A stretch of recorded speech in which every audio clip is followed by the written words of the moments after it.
नमस्कार आदाब, न्यू विदर्भ स्वदेशी न्यूजमध्ये आपले सर्वांचे स्वागत।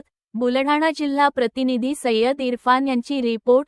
देवळघाट जिल्हा परिषद हायस्कूल व कनिष्ठ महाविद्यालयात 2 मुख्याध्यापक।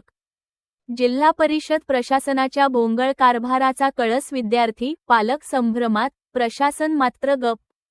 बुलढाणा शहरापासून अवघ्या हाकेच्या अंतरावर असलेल्या मुस्लिम बहुल देवळघाट येथील जिल्हा परिषद हायस्कूल व कनिष्ठ महाविद्यालयात सध्या एकच शाळा आणि 2 मुख्याध्यापक अशी विचित्र व गंभीर परिस्थिती निर्माण झाली असून यामुळे जिल्हा परिषद प्रशासनाचा भोंगळ व निष्काळजी कारभार पुन्हा एकदा चव्हाट्यावर आला आहे।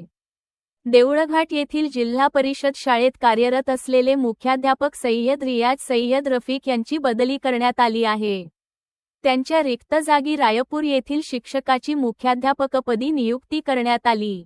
नवनियुक्त मुख्याध्यापकांनी शाळेचा पदभार स्वीकारल्याचा दावा केला असला तरी माजी मुख्याध्यापकांनी अद्याप अधिकृत पदभार दिलेला नाही। त्यामुळे सध्या शाळेत प्रत्यक्षात 2 मुख्याध्यापक कार्यरत असल्याचे चित्र पाहायला मिळत आहे।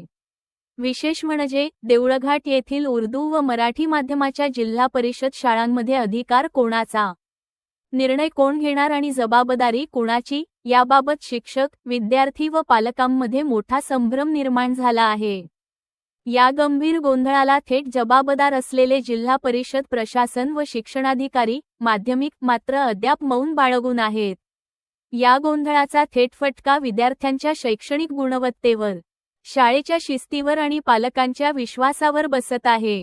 शाळेतील विद्यार्थी संख्या वाढावी, शिक्षणाचा दर्जा सुधारावा यासाठी तात्काळ ठोस निर्णय घेण्याची गरज असताना प्रशासनाची उदासीन भूमिका संताप वाढवणारी ठरत आहे।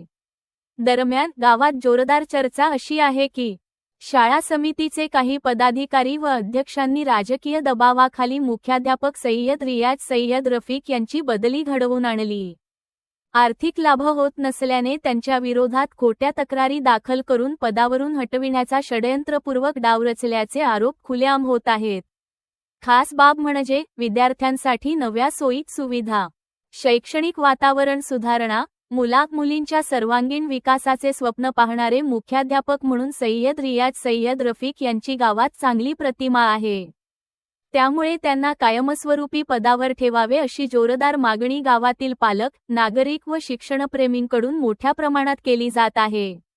आता प्रश्न असा आहे की एक शाळा, 2 मुख्याध्यापक या गोंधळावर जिल्हा परिषद प्रशासन कधी निर्णय घेणार? विद्यार्थ्यांच्या भवितव्याशी खेळणाऱ्या या भोंगळ कारभाराला जबाबदार कोण?